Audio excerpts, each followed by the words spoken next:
Hey guys, it's Steven from Fratelli, and today I'm behind the wheel of a 2017 Volkswagen Golf R. The owner of this car goes by many names, but I call him Dad. And I think that's a good point because I can't really see my dad driving other hot hatches like a Civic Type R or a Ford Focus RS, or even forget about a hot hatch, you know, an STI. I just can't see my dad driving one of those on a regular basis. I think what's so great about the Golf R is it is a hot hatch for all ages, and it is grown up, and the performance is still really there without the funky wings and crazy styling. From the outside, you might not be able to tell there's too much difference over a GTI, let's say, but it does have bigger wheels and bigger brakes. We'll get to the brakes in a minute, but they are fantastic. Inside the car, I think, is really nice. I'm coming from a Chevy Camaro. You know, American cars not exactly known for their interiors.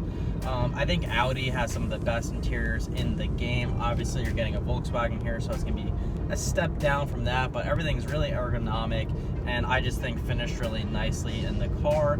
The seats are different from the other Golfs. These are the R seats, and they are really, really good. I mean, they're not super aggressive, but very well bolstered, and I just think really, really comfortable. What do you think, Cameron and Courtney? Yeah, I agree. Yeah, so if it passes the Courtney seat test, you know they're pretty comfy. The Camaro does not pass the Courtney seat test. While we're going really slow behind some bike riders here on this nice day, we'll talk a little bit more about just the interior and other stuff. It actually has a pretty roomy back seat.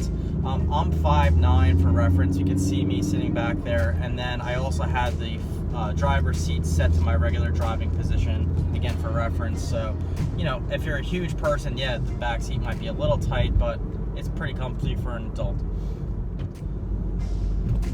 One other thing you'll notice in the Golf R is the aggressive, racy, flat-bottom steering wheel. Some may say it's excessive for a hatchback, but does the performance match up to the aggressive steering wheel?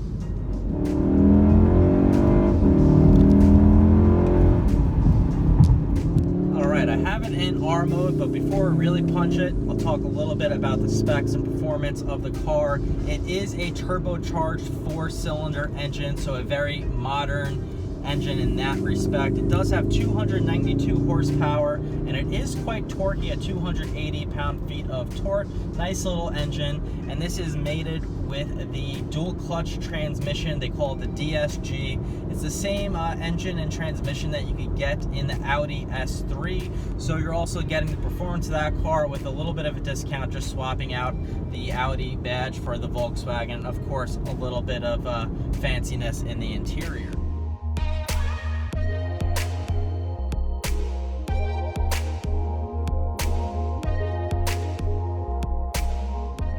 So we asked earlier if the performance lives up to the flat bottom steering wheel, and I think the answer is almost. It's pretty good.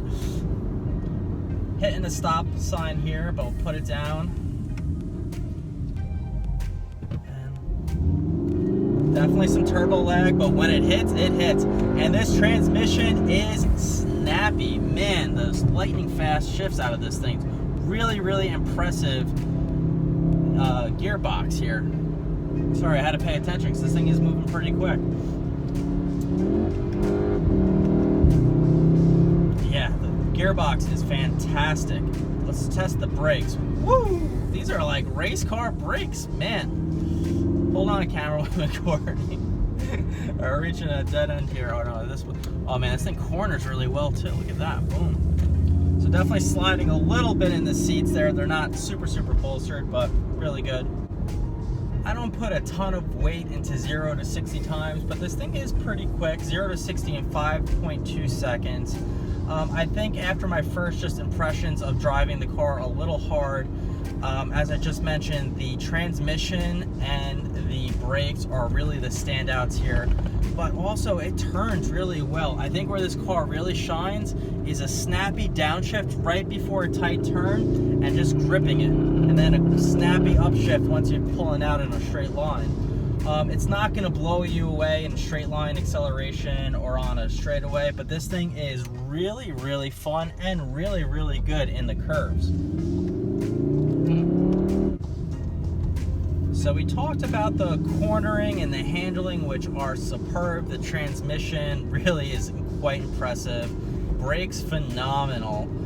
What about the steering? So in regular driving mode, it definitely feels a little loosey-goosey.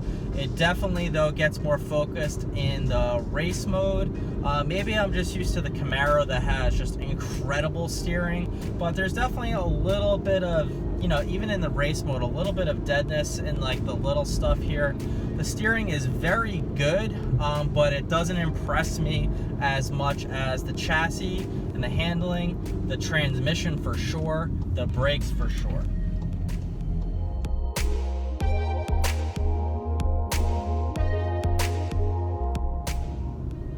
So I've got it back to regular driving mode, and this thing is really, really cozy for everyday driving. I'll be quiet for a second. I mean, the car is quiet. And it's also really comfortable. We talked about the seats that passed the Cameron and Courtney test, which is not easy. But also, even though the chassis is really great in cornering, the ride is smooth and it does not beat you up at all. I mean, compared to the Camaro, I mean, this thing's like a Cadillac. Also, don't forget, this car has all-wheel drive. It's really, really good in the snow. My dad switches it out for winter wheels and snow tires, and has had no trouble going up and down really steep hills in the neighborhood, even when it's covered in snow before the plowing. Yes, the exterior of the car is just still kind of a Golf standard hatchback. It's not going to have, you know, the excitement of a sports car.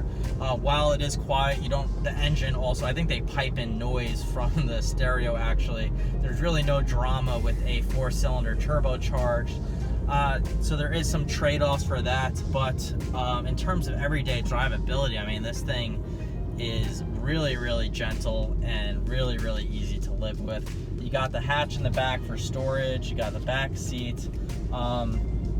All in all, if you had to have one car that you need to throw kids in the back, or, you know, a car seat, and want to take it to a road course or an autocross, this car checks a lot of boxes. It's definitely, I think, track ready. The brakes are fantastic. Not going to blow your mind again in straight line acceleration, but especially on a tight track, this thing's going to perform pretty well. I think it hit full G on skid pad testing, which is pretty crazy, you know, for a car that does all what it does. So overall, really impressed with the Golf R. As I mentioned earlier, I couldn't see my dad driving like a Focus RS. This is a grown-up hot hatch with the performance to match, the everyday livability. It's not a true sports car in a lot of senses, but it's a car that does a lot, especially if you can only have one car.